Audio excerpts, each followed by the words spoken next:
నమస్తే, నా పేరు Shivaji. Welcome to our channel. Nellore జిల్లా అనగానే మనకు గుర్తొచ్చేది చేపల పులుసు, పెద్దారెడ్లు, అదేవిధంగా సాంప్రదాయమైనటువంటి రాజకీయాలు.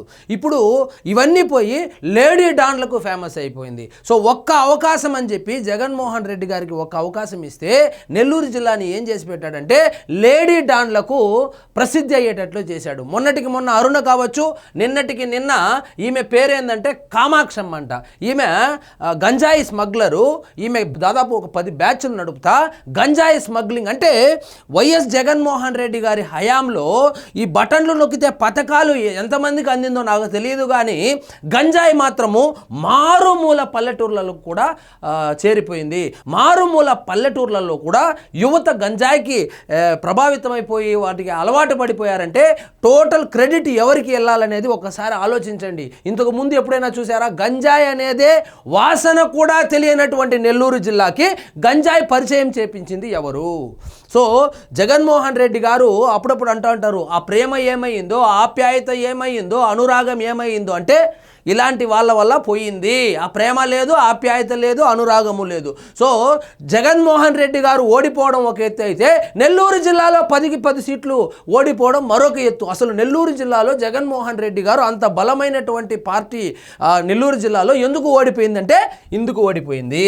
మారుమూల గ్రామాలకు కూడా గంజాయిని సరఫరా చేస్తే అక్కడ యువత ఏమైపోవాలి, వాళ్ళ తల్లిదండ్రులు ఏమైపోవాలి, ఈ సమాజం ఏమైపోవాలి? ఇక్కడ చూడండి, మొన్నటికి మొన్న అరుణ వైఎస్ఆర్సీపీ అండతో రెచ్చిపోయినటువంటి ఆ లేడీ డాన్ అరుణ ఉదంతం మర్చిపోకముందే మరొక డాన్ పుట్టుకొచ్చారు వైఎస్ఆర్సీపీ. అంటే ఆ గత ఎంపీ యొక్క అనుచరురాలు అనేటువంటి వార్తలు కూడా వస్తుంది. కామాక్షమ్మ ఖతర్నాక్ డాన్, సింహాపురిలో మరో కిలేడి, వైకాపా అండతో నేర సామ్రాజ్యం. సో అరుణ గారిని చూసినాను, కామాక్షమ్మను చూసినాను. రెండు ఎక్కడి నుంచి వచ్చినాయంటే వైఎస్ఆర్సీపీ పార్టీ నుంచే. ఇద్దరికి ఎవరు సపోర్ట్ అంటే వైఎస్ఆర్సీపీ వాళ్ళే. సో నెల్లూరు జిల్లా ప్రజలు 10కి 10 సీట్లు వైఎస్ఆర్సీపీని ఓడించి మంచి పని చేశారు. లేకపోతే ఒకప్పుడు చేపల పులుసుగా ఫేమస్గా ఉన్నటువంటి నెల్లూరు జిల్లాని వైఎస్ఆర్సీపీ గెలిచింటే ఈసారి గంజాయికి ఫేమస్ చేసేవాళ్ళు వీళ్ళు. ఇక చూడండి, శ్రీ పొట్టి శ్రీరాములు నెల్లూరు జిల్లాలో కిలేడి డాన్, నిండికుంట అరుణ వ్యవహారం మరొక ముందే మరో మహిళా డాన్ అరవ కామాక్షమ్మ నేర సామ్రాజ్యం వెలుగులోకి వచ్చింది. సాంప్రదాయబద్ధంగా కనిపించే ఈమె వైకాపా నాయకుల అండతో డాన్గా ఎదిగింది. పదుల సంఖ్యలో ప్రత్యేక ముఠాలు ఏర్పాటు చేసుకుని గంజాయి విక్రయాలు సాగిస్తూ ప్రశ్నించిన వారిపై దాడులు, దౌర్జన్యాలకు పాల్పడుతుంది. సో ప్రశ్నించినటువంటి ఒక యువకుడిని 3 రోజులకు ముందు పొట్టన పెట్టుకున్నారు. ఆ హత్య జరిగిన తర్వాత ఈ లేడీ డాన్ ఎవరైతే ఉన్నారో ఈమె నేర సామ్రాజ్యము బయటపడింది. శుక్రవారం సిపిఎం నాయకుడు పెంచలయ్య హత్యకు కామాక్షమ్మ ముఠాయే కారణమని ఇప్పటికే పోలీసులు గుర్తించారు. ఆమెతో పాటు ఆమె ముఠాపై ఇప్పటికే హత్యాయత్నం, గంజాయి విక్రయాలు, రైల్వే ఆస్తుల చోరీ కేసులు, సస్పెక్ట్ షీట్లు ఉన్నట్లు పోలీసులు చెబుతున్నారు. సో ఆ పెంచలయ్య ఎవరైతే ఉన్నారో, సో నెల్లూరు జిల్లాలో కామాక్షమ్మ ఆగడాలు ఎక్కువైపోయాయి, గంజాయి విపరీతంగా అమ్ముతా ఉన్నారు, గంజాయి స్మగ్లింగ్ చేస్తూ ఉన్నారు. సో ముక్కు పచ్చలారని పిల్లోళ్ళు కూడా గంజాయి అలవాటు చేస్తున్నారని చెప్పి ఆయన ఒక ఉద్యమమే చేస్తే ఆ నాయకుడు ఎవరైతే ఉన్నాడో సిపిఎం నాయకుడిని హత్య చేశారు. ఆ హత్య ఎవరు చేశారని చెప్పి విచారణ చేపడితే వీళ్ళ లేడీ డాన్ యొక్క బాగోతాలు బయటపడింది. ఇప్పటికీ 2 డాన్లు తేలారు నెల్లూరులో, ముఖ్యంగా వైఎస్ఆర్సీపీలో. వైకాపా హయాంలో ప్రత్యేక సామ్రాజ్యం. నెల్లూరులోని బోడిగాడి తోటలో కామాక్షమ్మ, ఆమె వయసు 35 సంవత్సరాలు, నివాసం ఉంటుంది.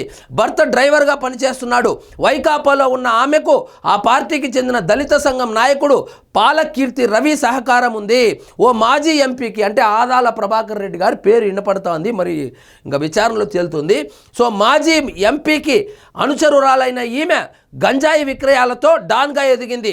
యువతకు, విద్యార్థులకు, ముఖ్యంగా యువతే కాదు విద్యార్థులు అంటే ముఖ్యంగా వీళ్ళు కాన్సన్ట్రేట్ చేస్తూ ఉండేది ఇంటర్మీడియట్ విద్యార్థులు.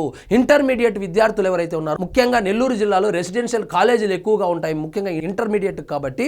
సో వాళ్ళనే టార్గెట్ చేసి, హాస్టల్ని టార్గెట్ చేసి గంజాయి విక్రయిస్తున్నారు. సో గంజాయి విక్రయించడానికి వృత్తిగా మార్చుకుంది. నవాబుపేట పోలీస్ స్టేషన్లో ఆమెపై సస్పెక్ట్ షీట్, ఇతర కేసులు ఉన్నాయి. కామాక్షమ్మ సోదరుడు జేమ్స్ పై నవాబుపేట తదితర పోలీస్ స్టేషన్లో కేసులు ఉన్నాయి. వారికి హౌసింగ్ బోర్డులో ఆర్డిటి కాలనీలో ఇల్లు ఇవ్వడంతో అక్కడకు మకాం మార్చారు. పాత ఇనుము, చిత్తు కాగితాల సేకరించే దుకాణం అంటే ఈ స్క్రాప్ దుకాణం ఉంటుంది కదా, ఈ స్క్రాప్ దుకాణాన్ని నిర్వహిస్తూ ఉంటారు. స్క్రాప్ దుకాణాన్ని పైకి నిర్వహిస్తూ ఉన్నట్లు లోపల గంజాయి వ్యాపారం చేస్తూ ఉన్నారు. దాదాపు 10 బ్యాచ్లను మెయింటైన్ చేస్తూ ఉన్నారు. అంటే ఈ గంజాయిని యువత యువతకు చేరవేయడానికి 10 బ్యాచ్లను మెయింటైన్ చేస్తా ఉన్నట్లు కూడా వార్తలు వస్తున్నాయి. పోలీసులకు తెలిసిన సిపిఎం నాయకుడు పెంచలయ్య గంజాయి మత్తు పదార్థాలకు వ్యతిరేకంగా అవగాహన కల్పిస్తుంటారు. ఈ విషయంలో కామాక్షమ్మ ముఠాను వారించడంతో పాటు స్థానిక దేవాలయంలో పెంచలయ్య పెత్తనం పెరగడాన్ని ఆమె తట్టుకోలేకపోయింది. అందుకే హత్య చేయించిందని పోలీసులు గుర్తు చేశారు. కామాక్షమ్మ, ఆమె భర్త జోసెఫ్తో పాటు సోదరులు జేమ్స్, కార్తీక్, చెల్లెలు, భర్త ఈ హత్య కేసులో ఉన్నట్లు సమాచారం. కామాక్షమ్మపై పోలీసులకు ఫిర్యాదు చేయడమే పెంచలయ్య హత్యకు కారణమని స్థానికులు చెబుతున్నారు. పెంచలయ్య అనేటువంటి సిపిఎం నాయకుడు ఎవరైతే ఉన్నారో ఆయన గంజాయిని మీరు యువతకు అమ్మడం తప్పు అని చెప్పి వాళ్ళను వారించడము, అదేవిధంగా గంజాయి వాడకూడదని ప్రజల్లో చైతన్యం పరిచేలాగా ఆయన ప్రతిరోజు ఊరూరా తిరిగి ప్రచారం చేయడాన్ని జీర్ణించుకోలేకపోయినటువంటి కామాక్షమ్మ తన కుటుంబ సభ్యులతో కలిసి హత్య చేసింది. ఈ హత్య ఒక్కసారిగా ఆంధ్ర రాష్ట్రం మొత్తం సంచలనంగా మారడంతో పోలీసులు రంగంలోకి దిగి కామాక్షమ్మను మరియు ఇతరులు ఎవరైతే ఉన్నారో ఆ హత్య కేసుకు సంబంధించి వాళ్ళను అరెస్ట్ చేయడం జరిగింది. పెంచి పోషించింది పోలీసులే. కామాక్షమ్మ లేడీ డాన్గా ఎదగడానికి పోలీసులే కారణమనే ఆరోపణలు వినిపిస్తున్నాయి.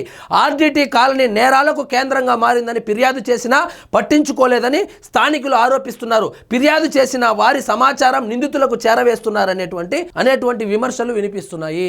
సో పోలీసుల యొక్క సహకారంతో గత ప్రభుత్వంలో వైఎస్ఆర్సీపీ నాయకుల సహాయ సహకారాలతో డాన్గా మారి, ఒక లేడీ డాన్గా మారి గంజాయి స్మగ్లింగ్, గంజాయి అమ్మకాలు సాగిస్తూ ఉంది. సో మొత్తానికి ఈమెనైతే అరెస్ట్ చేసినట్లు వార్తలు వస్తున్నాయి. చూద్దాం మరి ఏం జరుగుతుందో. సో ఈ సిపిఎం నాయకుడు ఎవరైతే ఉన్నారో ఆ సిపిఎం నాయకుడి పెంచలయ్య హత్య కారణంగా ఈ ఉదంతం అయితే వెలుగులోకి వచ్చింది. సో ఒకప్పుడు హుందాగా రాజకీయాలు చేసుకునేటువంటి నెల్లూరులో ఇప్పుడు గంజాయి మత్తు, అదేవిధంగా ఇలాంటి లేడీ డాన్ల రూపంలో రాజకీయాలే భ్రష్టు పట్టిపోతున్నాయి. రాజకీయ నాయకుల అండతో, పోలీసుల యొక్క సహకారంతో వీళ్ళు గంజాయిని అయితే విక్రయిస్తా ఉన్నట్లు తెలుస్తోంది. మరి చూద్దాం ఏం జరుగుతుంది ఈ కేసుకు సంబంధించి. సో ఇదండి ఈరోజు మన టాపిక్. మీకు ఈ వీడియో నచ్చినట్లయితే లైక్ చేయండి, షేర్ చేయండి, ఛానల్ మాత్రం సబ్స్క్రైబ్ చేసుకోవడం మర్చిపోవద్దు.